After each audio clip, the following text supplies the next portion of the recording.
Sebelum kita merenungkan firman Tuhan, mari kita berdoa. 未听主的话语之前，让我们一起来进入祷告。 Bapa yang berada di dalam surga, kami datang kepadamu.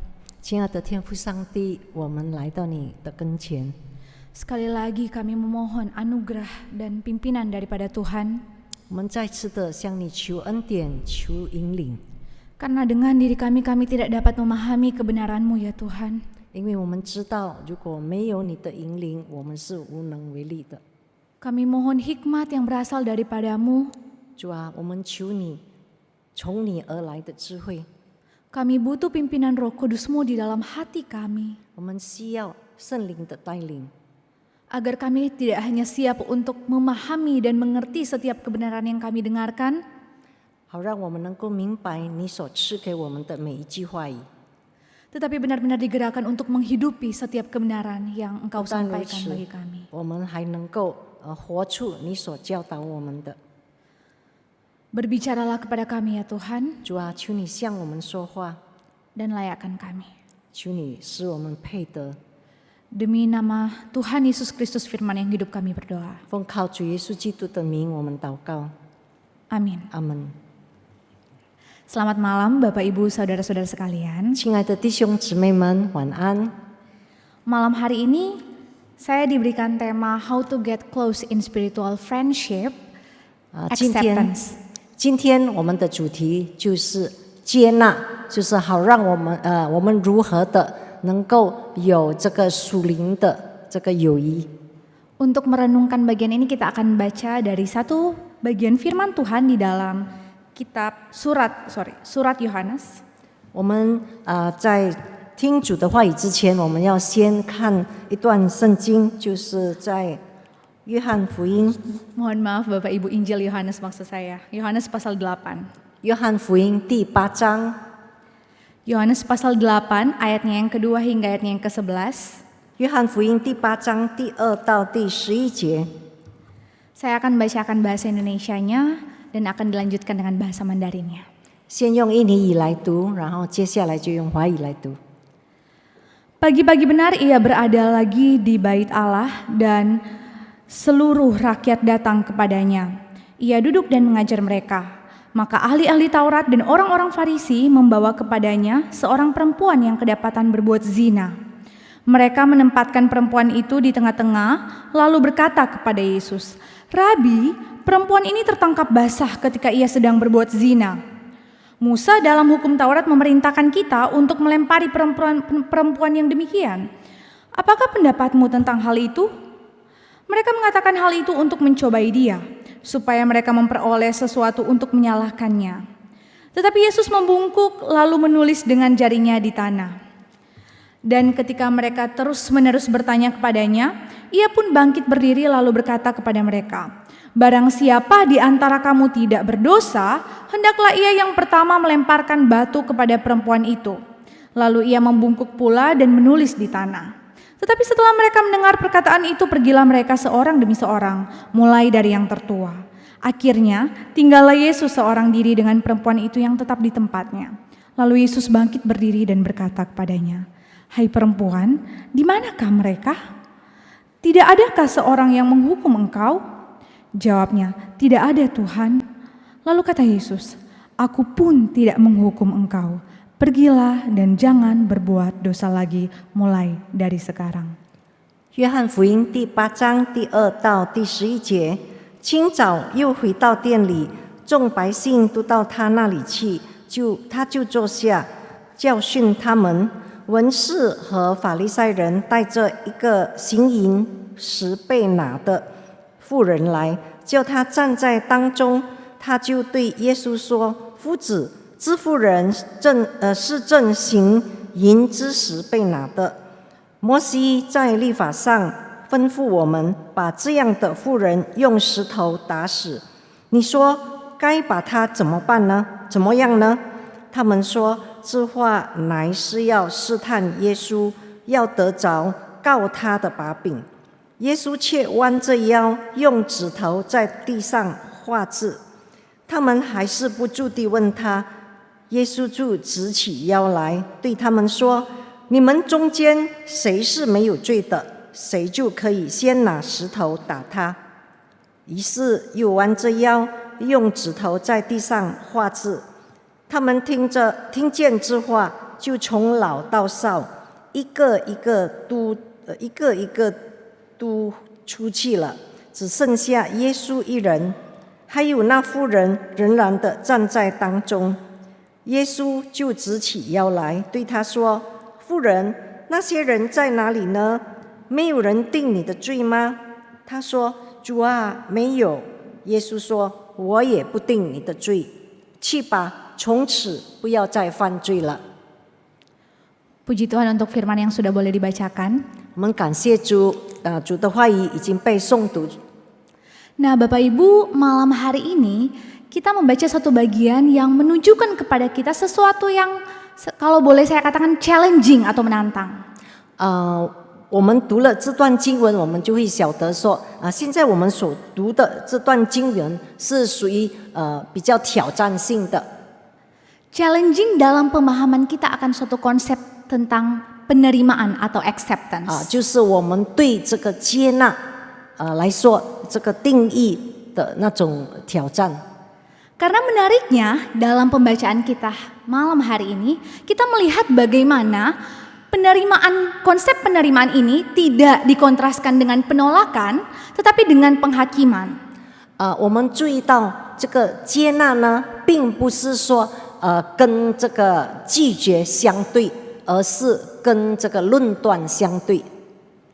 Hal ini menjadi menarik karena sebenarnya sebagai orang percaya, hal ini mengingatkan kita dengan panggilan kita. 这个很有趣，因为呢，我们是成为一个信主的人。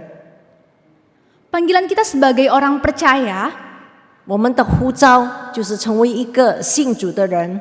yang kini tidak bisa sesimpel lagi melihat benar dan salah. 我们不能够很简单的就是说，对还是错。Sehingga kita hanya berfokus untuk tidak melakukan apa yang salah. 我们不能够专注于不犯错。Tetapi challenge kita sekarang sudah lebih besar, sudah lebih tinggi levelnya. 因为现在我们的水准已经更高了，我们的挑战也更高。Bukan fokus lagi untuk tidak melakukan apa yang salah. 我们现在不再是说不做错， tetapi memikirkan apa yang benar. 而是我们怎么思考什么才是对的。 Memikirkan bagaimana bukan tidak melakukan ekstrem kanan, tapi bagaimana ekstrem kiri ini bisa dilakukan dengan tepat. 那我们呢，不是说有一个极端，就是说好像是右极或者是左极，而是我们把这个左极怎么样好好的做好。 Jadi dalam konteks ini kalau saya boleh bayangkan ya, ketika kita berusaha memahami konsep penerimaan, kita bukan lagi fokus untuk tidak melakukan penolakan, tapi bagaimana kita memahami bagaimana kita bisa menghidupi atau menunjukkan penerimaan dengan benar, tepat sasaran. 那当我们说这个接纳这句话的时候呢，我们不再是专注于不拒绝，而是我们要专注于如何的我们不论断。 Dan di dalam level kita sebagai orang percaya, kita dituntut untuk lebih tajam mengevaluasi diri, melihat bagaimana kita dapat menghidupi ini. 成为一个信主的人，我们要如何的？因为我们的水准已经更高了，所以呢，我们要自我检讨，如何的来这个看这件事情。 Dan oleh karena itu kita akan melihat bagaimana suatu konsep yang kita kenal dengan penghakiman inilah yang menjadi batu sandungan atau penghambat kita untuk dapat menghidupi acceptance atau penerimaan. 我们发现说，成为我们的绊脚石，并不是我们的拒绝，而是我们的论断。 Jadi sebenarnya di satu sisi kalau misalnya kita mendengar ada celetukan-celetukan ya, apa? Ada omongan. 如果我们看有一些人，比如说正在叽叽喳喳的在说， orang Kristen kan seharusnya A B C D E, kok kelakuannya seperti itu? 这个我们那个人是基督徒，他怎么这样呢？ Di satu sisi saya tidak membenarkan pernyataan seperti itu. 在另外一方面，我没有听过有这样的话。 Tapi di sisi lain pernyataan itu ada benarnya. 就是说，在一方面我并没有说他说的话是对，可是呢，他讲的是事实。 Karena sebenarnya sebagai orang percaya kita dituntut lebih. 因为我们成为一个信主的人呢，我们有一个标准， Level kita bukan lagi tidak melakukan kejahatan. 我们的层次已经不是说不犯罪了， Level kita bukan lagi melakukan moralitas menurut standar dunia. 我们并不是照着这个世界的标准来行事， Tetapi level kita itu adalah dipanggil untuk menghidupi seperti apa yang sudah Yesus lakukan. 那我们的层次现在呢，是我们如何的跟着耶稣的榜样来过活， Melakukan kebenaran dengan standar kebenaran pada Yesus itu sendiri. 我们行义是照着主耶稣基督的标准， Bukan pada moralitas dunia. Bukan pada moralitas dunia. 不是照着这个世界的这个标准。 Standar kebenaran kita adalah Allah sendiri. 我们的这个公义的这个标准就是上帝本身。 Dan inilah yang gagal dipahami oleh ahli-ahli Taurat dan orang-orang Farisi dari pembacaan yang kita baca barusan. 那我们从这段经文我们可以看到说，这个法利赛人跟这个文士呢，他们失败了。 Dengan percaya diri mereka datang 他们以充满信心的来找耶稣， dan berkata seperti ini. 他们是这么说的。 Musa dalam hukum Taurat memerintahkan kita untuk melempari perempuan-perempuan yang demikian. Apakah pendapatmu tentang hal itu? 摩西在律法上吩咐我们把这样的妇人用石头打死，你说该把她怎么样呢？ Mereka datang dengan percaya diri, 他们很有信心的来， bahkan membawa bukti fisik wanita yang melakukan berzina. 甚至他们带着物证，就是这个已经行淫的这个女人， Bahkan mengutip hukum Taurat. 甚至他们引用了这个摩西的律法， Lebih autoritatif lagi membawa nama Musa. 而且他们引用这个摩西的名， Mereka sangat yakin mereka melakukan apa yang benar. 他们非常的有信心说，他们所说的是对的。 Standar kebenaran mereka adalah hukum Taurat yang tertulis. 他们的这个标准就是照着这个摩西的这个律法。 Tetapi kita melihat bagaimana sebenarnya Alkitab dengan jelas menunjukkan, mengatakan bahkan di ayat selanjutnya di ayat 6 bahwa mereka melakukan itu untuk mencobai Yesus. 那在第6节我们可以看到说，他们这么说呢，是要试探耶稣。 Dan sekalipun Tuhan sudah mengetahui motivasi mereka, 虽然耶稣已经知道他们的动机， Tuhan tidak langsung berespon dengan ofensif, 可是上帝呢，这个耶稣呢，并没有就是说直接冲向他们。 tetapi menariknya Yesus berespon demikian. 可是耶稣是这样的反应： Barang siapa di antara kamu tidak berdosa, hendaklah ia yang pertama melemparkan batu kepada perempuan itu. 你们中间谁是没有罪的，谁就可以拿石头打他。 Tuhan Yesus dengan lembut menyingkapkan suatu kebenaran yang begitu tajam untuk orang-orang Farisi, untuk para ahli Taurat, bahkan untuk perempuan yang berzina itu dan untuk kita semua pada saat ini. 主耶稣呢，能够以非常温柔的方法，把这个律法的真理讲出来，以非常这个力的这个方法来显示出来。 Ada dua kebenaran, dua hal. 有2个真理。 Pertama, semua orang berdosa. 第一，每个人都犯罪。 Ketika dia menyatakan barang siapa di antara kamu tidak berdosa, 当他说有谁觉得自己是没有犯罪的， secara tidak langsung maksud Yesus mengatakan itu adalah mau kasih tahu semua kalian berdosa. 耶稣呢，就是不直接的要告诉他们说，每个人都犯罪了。 Dan sebenarnya mirisnya kalimat ini mau menunjukkan kepada orang-orang yang ada di sekitar saat itu bahwa mereka buta terhadap dosa mereka sendiri. 这样呢，间接主耶稣是要告诉他们说，对自己的罪不要这个盲目。 Orang-orang Farisi dan ahli-ahli Taurat tidak menyadari dosa yang mereka lakukan. 这个法利赛人跟文士，他们并没有觉悟到自己的罪。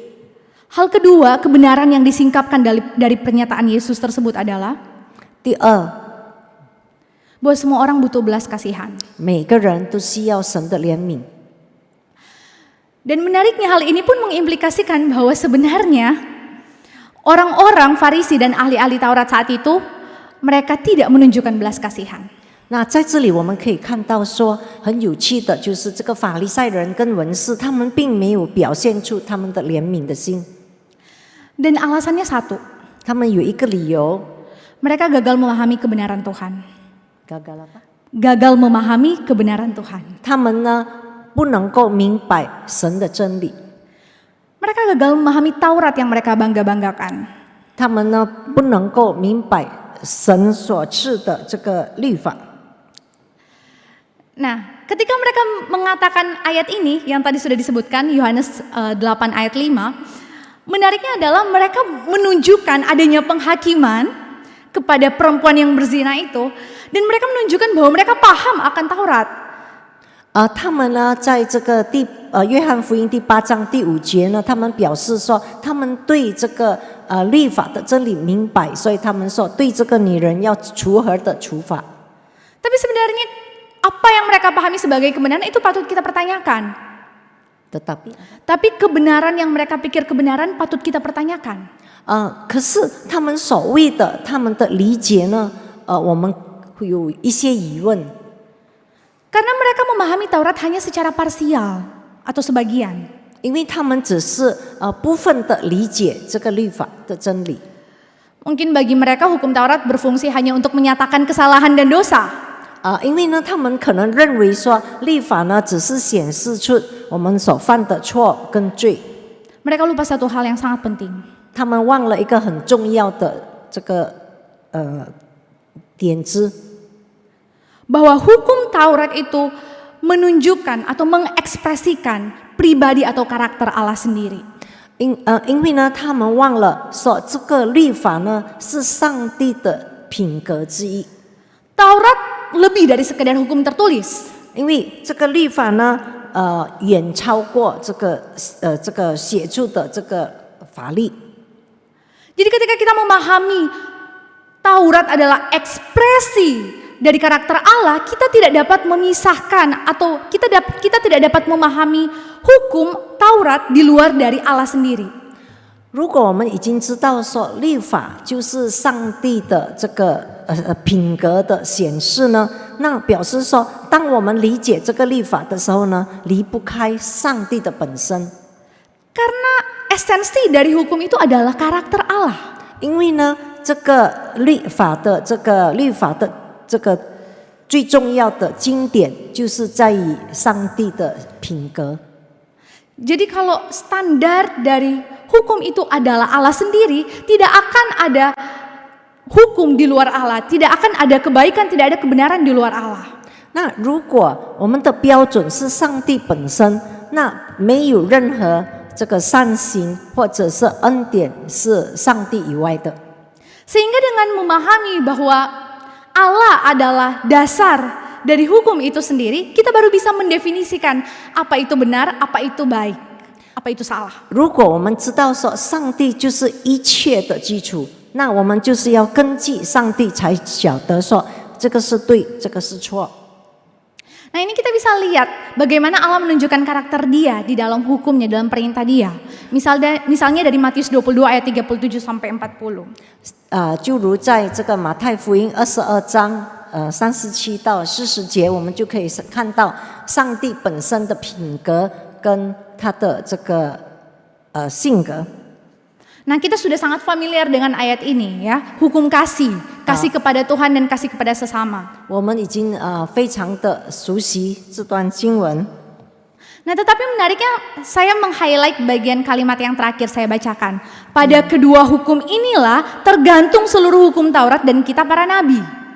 我们可以看到说，在第40节是这么的说，就是， Nah, saya mau menyoroti satu kata ini, kata tergantung.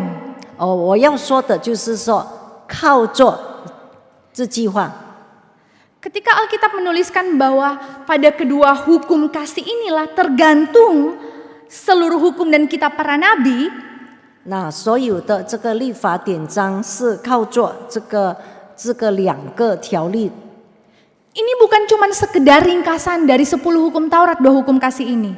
那这不只是说这个我们如何的实践这个立法， tapi dasar. 而是立法的基础。 Sehingga kita tidak bisa menaati hukum manapun dengan benar apabila kita tidak punya kasih terhadap Allah dan kasih terhadap sesama. 我们在这个中文的翻译，我们可以看到说，这个诫命是律法和先知一切道理的总纲。所以在这里呢，所谓靠着这个律法跟这个先知，就是说是总纲。 Dan inilah yang gagal dipahami oleh para ahli Taurat dan orang-orang Farisi. 而这个律法这个先知呢，他们这个法利赛人跟这个法利赛人跟那个先知呢都不晓得。 Sehingga tidak heran dalam bagian kitab yang lain, dalam Matius 23 ayat 23, Yesus mengecam orang-orang seperti ini. Saya bacakan, celakalah kamu hai ahli-ahli Taurat dan orang-orang Farisi, hai kamu orang-orang munafik, sebab persepuluhan dan selasi, adas manis dan jintan kamu bayar, tetapi yang terpenting dalam hukum Taurat kamu abaikan, yaitu keadilan dan belas kasihan dan kesetiaan. Yang satu harus dilakukan, yang lain jangan diabaikan. 在这个马太福音23章23节，你们自假冒为善的文士和法利赛人有祸了，因为你们将薄荷、茴香、芹菜献上1/10，那律法上更重的事，就是公义、怜悯、信实，反倒不行了。这更重要的是你们当行的，那也是不可不行的。 Nah, ini sangat penting untuk dipahami karena ketika seseorang gagal memahami dasar dari hukum itu adalah kasih, 如果一个人不明白说这个律法的总纲是爱的话， tidak mungkin orang dapat menunjukkan penerimaan. 那你们不可能有怜悯的心。 Sehingga kalau kita lihat kembali lagi di dalam teks yang kita baca, 我们从刚才我们所读的经文，我们可以看到。 terlepas dari tuntutan dan penghakiman, hukuman apapun itu yang disebutkan oleh orang Farisi dan ahli Taurat, 法利赛人和这个文士他们所说的那些律法， Yesus menunjukkan belas kasihan dan penerimaan. 耶稣呢不着重于他们所说的那种要如何的对待，要如何的处罚这个女人，而是耶稣所注重的是怜悯、爱。 Tuhan sedang menunjukkan kamu gagal paham yang benar, ini yang benar. 上帝呢要告诉法利赛人跟这个文士说，他们失败了，他们不能够明白真正最重要的， belas kasihan 那就是怜悯、 dan penerimaan. 接纳。 Belas kasihan dan penerimaan ini diberikan agar orang percaya, agar wanita yang disebut pezina itu bertobat dan dibebaskan dari belenggu dosa. 那主耶稣呢赐给这个女人这个怜悯和接纳呢，为了要让这个女人有机会的从这个罪恶的这个捆绑能够被解放出来。 Yesus berkata dalam Yohanes 8 ayat 11, Aku pun tidak menghukum engkau, pergilah dan jangan berbuat dosa lagi mulai dari sekarang. 耶稣在第8章12节说，他11节说，我也不定你的罪，去吧，从此不要再犯罪了。 Yesus menunjukkan langsung penerimaan yang sejati didasarkan pada kasih. 耶稣呢能够表现出他真正的接纳，他就是以爱、怜悯来接受这个女人。 Yesus tidak menunjukkan penghakiman. 耶稣并没有论断他， Dan Yesus bahkan menyuruh pergilah dan jangan berbuat dosa lagi. 耶稣只说去吧，从此不要再犯罪了。 Apa maksudnya pergilah dan jangan berbuat dosa lagi? 这个是什么意思呢？ Yesus tahu kita tidak mampu, kita helpless. 耶稣知道说我们无能为力， Kita tidak dapat mengatasi dosa kita sendiri. 我们不能够解决自己的罪问题。 Sehingga dengan kata lain, ketika Yesus menyuruh pergilah, 换句话说，当耶稣说去吧， Yesus sedang mengatakan biarkan aku yang mengurus dosamu. 耶稣要说的就是说，让我来担当你的罪吧。 Dan lebih dari itu, bukan hanya tidak sekedar dihakimi dan dihukum, 不只是这样， tapi diberikan kesempatan yang baru untuk tidak berbuat dosa. 耶稣还给这个淫妇机会，让她不再犯罪。 Yesus tahu bagaimana dosa itu sangat membelenggu dan membuat orang itu menjadi bersusah hati, terus berada dalam ikatan yang sama. 耶稣知道说，这个罪捆绑这个女人，让她们活在这个痛苦中。 Dan inilah kebenaran yang membebaskan. Dan inilah kebenaran yang membebaskan. 这就是能够释放我们的真理。 Kita tidak harus menanggung dosa kita. 我们 Kita tidak harus menanggung dosa kita. 我们不需要担当我们自己的罪， Kita tidak harus terjebak di dalam kesalahan yang sama berulang kali. 我们不需要再重复犯我们所犯过的罪。 Kita diberikan kesempatan untuk menjalani hidup yang baru. 我们有机会的能够再次的过着新的生活。 Inilah kebenaran yang ditawarkan bagi kita semua. 这就是我们所学到的真理， Penerimaan dari Tuhan. 就是上帝所给予我们的接纳。